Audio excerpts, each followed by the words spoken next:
En un valle del norte de Italia se encuentra la presa abandonada de Bajont, conocida por la catástrofe de 1963. Esta imponente estructura blanca, que en su momento sostenía las estrechas paredes rocosas circundantes, era la presa de doble curvatura más alta del mundo, con una impresionante pared de hormigón de 263 metros.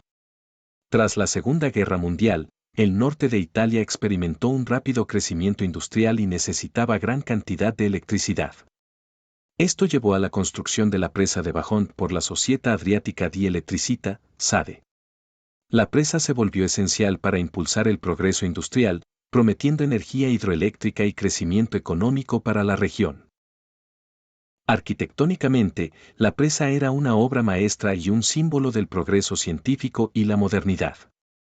Sin embargo, se pasó por alto un problema crítico que llevó al desastre, ya que desde el principio se anunciaron problemas.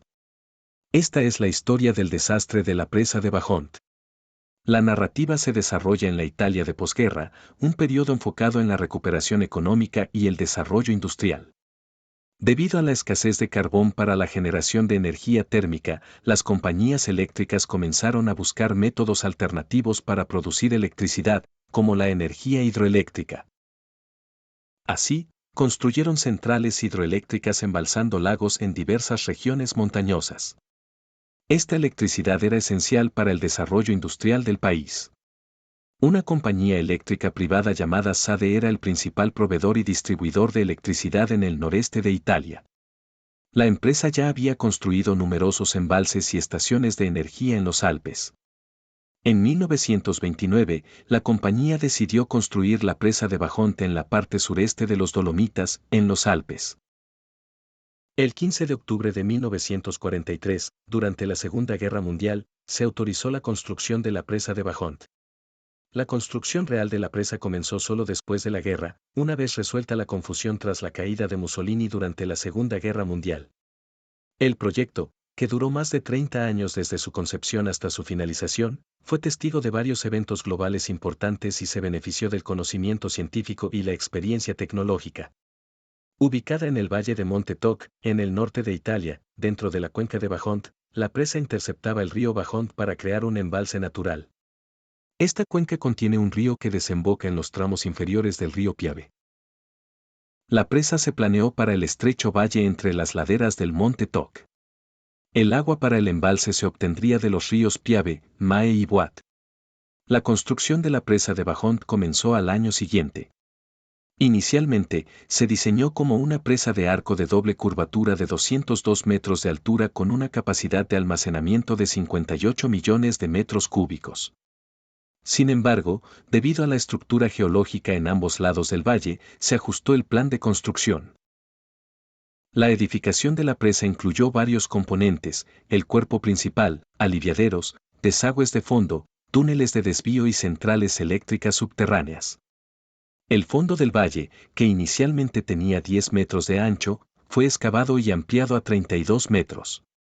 Con paredes de roca que se elevaban casi verticalmente hasta 300 metros en ambos lados, el equipo de construcción reforzó estas superficies para prevenir desprendimientos de rocas. La mayor parte de la construcción de la presa de Bajont consistió en verter hormigón a lo largo de columnas de soporte, con 3 conductos de ventilación y múltiples juntas horizontales en la estructura. El coronamiento de la presa contaba con 16 vertederos abiertos. En el lado oeste, se construyeron 3 túneles de desagüe en los niveles superior, medio e inferior. El rediseño aumentó la altura de la presa en más de 60 metros, convirtiéndola en la más alta del mundo en ese momento. Su capacidad de almacenamiento de agua también se incrementó significativamente, pasando de 58 millones a 168 millones de metros cúbicos. Para 1961, este enorme proyecto estaba casi terminado y, tras 4 años de construcción, la presa de Bajont finalmente se completó. Con una altura de 262 metros, la presa de Bajont era una presa de arco de doble curvatura, con curvas horizontales y verticales, capaz de soportar grandes cargas. En ese momento, era la presa de arco de doble curvatura más alta del mundo, elevándose 262 metros sobre el fondo del valle, con una capacidad de hasta 168 millones de metros cúbicos de agua. Tras su finalización, el ingeniero jefe Semenza asistió a la ceremonia de inauguración. Era muy respetado y considerado uno de los diseñadores y constructores de presas más destacados. La presa de Bajont fue su último proyecto de ingeniería antes de jubilarse. Desafortunadamente, 2 semanas después de la inauguración, Semenza falleció repentinamente a los 68 años debido a un derrame cerebral. A pesar de la finalización de la presa, persistieron las dudas sobre su seguridad, en gran parte debido a un incidente previo en el lago Pontesey, ubicado a 20 kilómetros al noroeste. En el lago Pontesey se había construido un embalse similar. Un día, un deslizamiento de tierra en uno de los lados del embalse provocó que casi 3 millones de metros cúbicos de lodo y escombros se deslizaran hacia el lago. En menos de 3 minutos, el nivel del agua aumentó, llenando el lago y desbordando la presa de Pontesey, precipitándose río abajo. Un trabajador que estaba reparando la presa en ese momento fue arrastrado por una repentina oleada de agua y nunca fue encontrado. Dadas las similitudes entre la presa de Pontesey y la recién terminada presa de Bajont, muchas personas, especialmente los residentes de Longarone, un pequeño pueblo a 3 kilómetros al oeste de la presa, estaban preocupados. El pueblo estaba separado de la presa por los ríos Piave y Mae, que se cruzaban perpendicularmente con el río Bajont. Estos ríos fluían paralelos de norte a sur, intersectando el río Bajont en ángulo recto. Muchos consideraban extremadamente arriesgado construir una presa en esa ubicación. Los habitantes temían que, si la presa se rompía, una inundación masiva arrasaría sus hogares.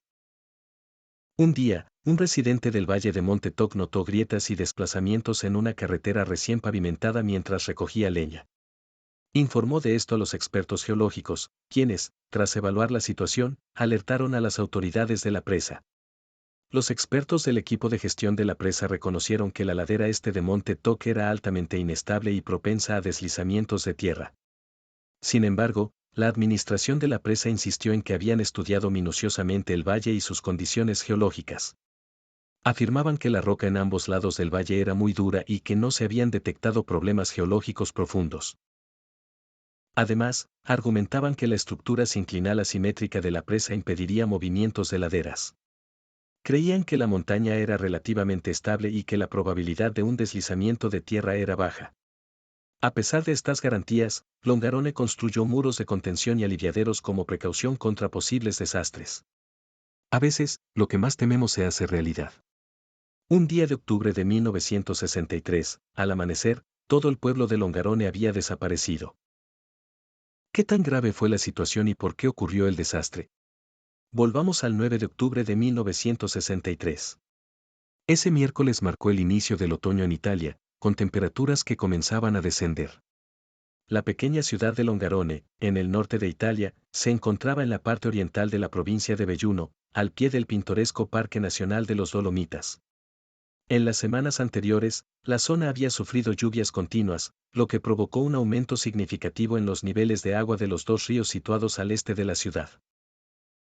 Esa noche, la lluvia acababa de cesar y todo el pueblo estaba envuelto en un silencio sereno, como si estuviera dormido. Los habitantes, después de haber terminado su jornada laboral, se estaban quedando dormidos poco a poco. A las 10:30 de la noche, el Monte Toc, al este de la ciudad, experimentó de repente un violento temblor. Poco después, la ladera norte de la montaña comenzó a agrietarse, con grandes extensiones de árboles cayendo y rocas y tierra rodando continuamente hacia el valle. A las 10:39 de la noche, se formó una fisura de 2 kilómetros de longitud en la ladera norte del Monte Toc. Mientras 260 millones de metros cúbicos de tierra, rocas y árboles se deslizaban montaña abajo, una serie de rugidos atronadores resonaron. En menos de 45 segundos, el nivel del agua en el embalse subió bruscamente, superando el punto más alto de la presa por 150 metros. Al menos 50 millones de metros cúbicos de agua se desbordaron sobre la presa de Bajont y se precipitaron hacia abajo. Para los residentes del pueblo aguas abajo, parecía como si una ola colosal, de más de 250 metros de altura, se estrellara contra ellos. Para ponerlo en perspectiva, una ola de tsunami usualmente tiene solo unas pocas decenas de metros de altura. Cuando ocurrió el deslizamiento de tierra, el suministro eléctrico de Longarone falló, sumiendo a todo el pueblo en la oscuridad. Entre los residentes estaba una niña llamada Micaela Coletti, quien perdió a sus padres y hermanos aquella noche. Despertada por el estruendoso sonido proveniente de la montaña, intentó encender la lámpara de su mesita de noche, pero no se encendió. El miedo la invadió. Inmediatamente se levantó de la cama y tanteó su camino fuera del dormitorio, tratando de llegar a la habitación de sus padres, pero todo estaba completamente oscuro.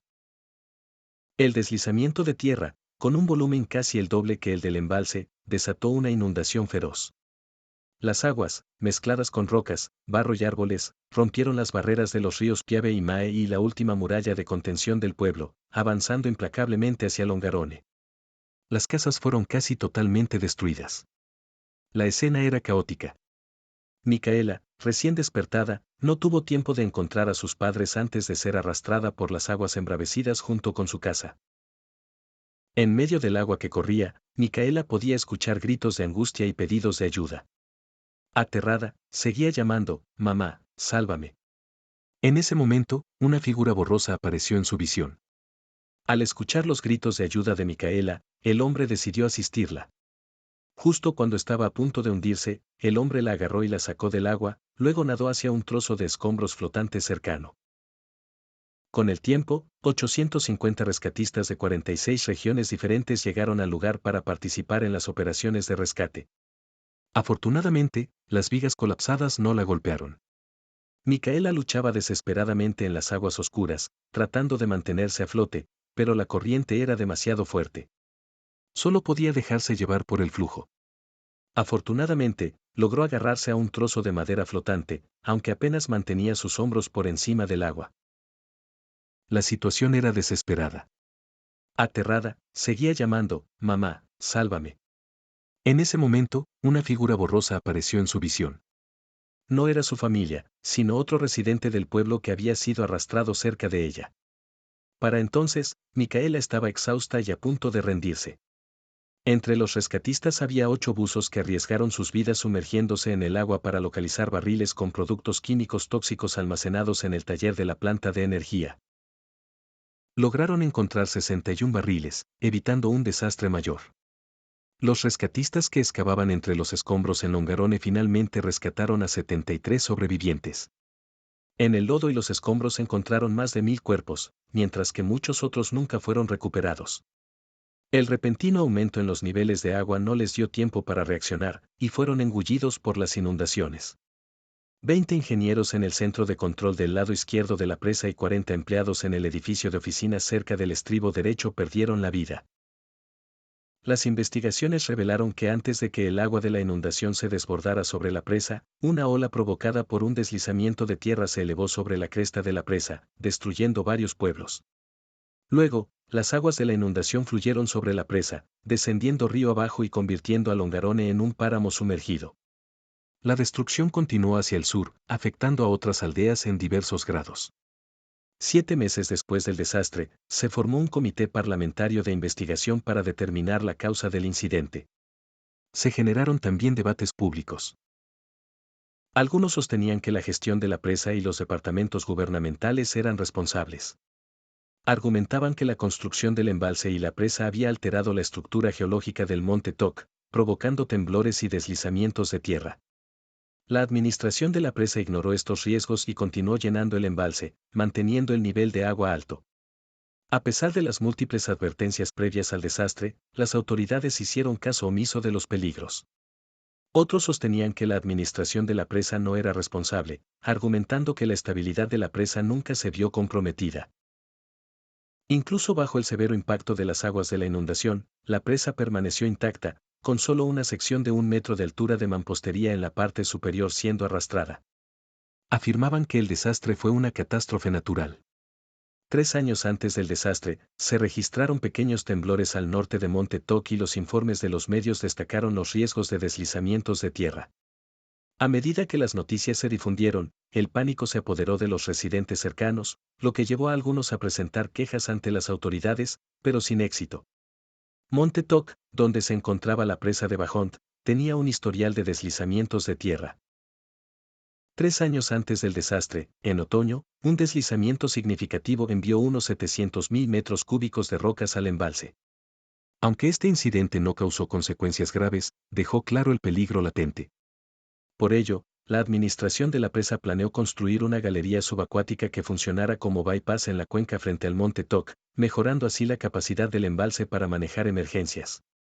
Pancini, el ingeniero jefe de la oficina de ingeniería de la presa de Bajont, se mudó a Longarone con su familia al inicio de la construcción de la presa. Como ingeniero residente, Pancini era responsable de supervisar el proyecto. Estaba al tanto de todos los deslizamientos de tierra en el monte Toc y comprendía los riesgos potenciales. Redactó un informe de mejoras y lo presentó al ingeniero jefe, alertándolo sobre el impacto significativo que un deslizamiento de tierra podría tener. Tras un deslizamiento menor, la administración de la presa comenzó a idear contramedidas. Construyeron un modelo hidráulico para estudiar cómo el embalse y la presa resistirían un deslizamiento de tierra. Financiado por la administración de la presa y supervisado conjuntamente por los profesores Getty y Masuolo de la Universidad de Padua, expertos en hidráulica, se construyó un modelo a escala 1:200. Los experimentos se realizaron en dos grupos, utilizando diferentes materiales para simular los deslizamientos de tierra. La conclusión final indicó que un deslizamiento de tierra no afectaría a la presa en sí. El impacto en las áreas aguas abajo dependería del nivel del agua y de la velocidad del deslizamiento.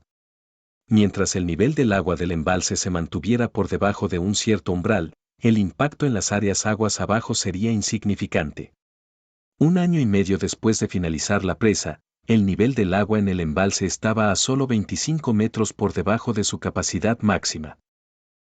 A pesar de 5 terremotos de magnitud 5 en el valle de Montetoc, la administración de la presa decidió ignorar estos eventos.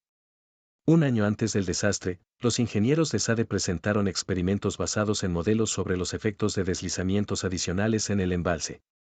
Las pruebas mostraron que una ola generada por un deslizamiento de tierra podría superar la cresta de la presa si el nivel del agua estuviera a 20 metros o menos de la cresta. Los ingenieros propusieron aumentar la altura original de la presa en 61 metros, pero esta sugerencia no fue aceptada. 7 meses antes del desastre, la estructura geológica alrededor de la presa y el embalse de Bajont comenzó a mostrar signos de inestabilidad. Las grietas provocadas por los movimientos tectónicos se ensanchaban 30 centímetros cada día. A medida que avanzaba el verano, las fuertes lluvias mantenían elevado el nivel del agua en el embalse y se registraban temblores frecuentes. 24 días antes del desastre, un deslizamiento de tierra en la ladera norte del monte Toc distorsionó gravemente las carreteras a lo largo de la orilla. El recién nombrado ingeniero jefe, Biadene, aconsejó a la administración de la presa cerrar el embalse, pero solo permitieron una ligera reducción en los niveles de agua. Una semana antes del desastre, ocurrió otro deslizamiento en un lado del monte Toc. En pocos días, los aldeanos cercanos fueron evacuados a terrenos más altos. El día del desastre, la actividad sísmica alrededor de la presa de Bajont era intensa. Los ingenieros que monitoreaban las condiciones geológicas vieron grandes áreas de árboles caer y rocas rodar continuamente hacia el embalse. Se dieron cuenta de que un deslizamiento de tierra a gran escala era inminente y lo informaron, pero la administración de la presa subestimó la gravedad de la situación. Después del desastre, la administración de la presa y algunos funcionarios del gobierno atribuyeron la causa a una calamidad natural inevitable. El periódico italiano, El Unita, condenó las acciones irresponsables de la administración. En ese momento, el primer ministro Leone exigió una investigación exhaustiva sobre las causas del desastre y prometió buscar justicia para las víctimas. Sin embargo, solo unos meses después de que terminó su mandato, Leone, irónicamente, se convirtió en el abogado principal del equipo legal de la administración de la presa. Bajo su liderazgo, la compensación para los sobrevivientes se redujo significativamente, y al menos 600 personas que sufrieron pérdidas por el desastre no recibieron ninguna compensación. 4 años después del desastre, se publicó un nuevo informe de investigación. Los investigadores, compuestos por expertos en ingeniería hidráulica de todo el país, concluyeron que la gestión de la presa tenía una responsabilidad innegable y que el desastre podría haberse evitado. Al año siguiente, el caso fue llevado a juicio en el tribunal de L. Aquila, donde 11 acusados fueron imputados por homicidio involuntario y otros delitos. Tras una apelación, la Corte Suprema de Casación emitió su fallo final. Biadene fue condenado a 5 años, y el ingeniero Censidoni recibió 3 años y 8 meses. Los demás acusados fueron absueltos o indultados. De manera notable, 3 de los 11 acusados fallecieron antes del veredicto, incluyendo al exdirector de la Oficina de Ingeniería de la presa de Bajont, Pancini, quien, abrumado por la culpa y el remordimiento, no pudo ver el final del juicio. A pesar de sus advertencias anteriores sobre la seguridad de la presa, no pudo evitar el desastre. Esa trágica noche, perdió a su familia, amigos y colegas. En su honor, se colocó una placa de mármol con su nombre en la pared rocosa a lo largo del camino hacia la cima de la presa. En Longarone, 487 niños perecieron y solo 30 sobrevivieron. Entre ellos estaba Micaela, una niña de 12 años que perdió a toda su familia ese día, pero milagrosamente sobrevivió. Cada vez que recuerda esa noche, se llena de tristeza. Sin embargo, con el tiempo, logró superar el trauma y reconstruir su vida. Después del desastre, Longarone y los pueblos cercanos comenzaron a reconstruirse. El gobierno aprovechó la oportunidad para impulsar el desarrollo en el noreste de Italia.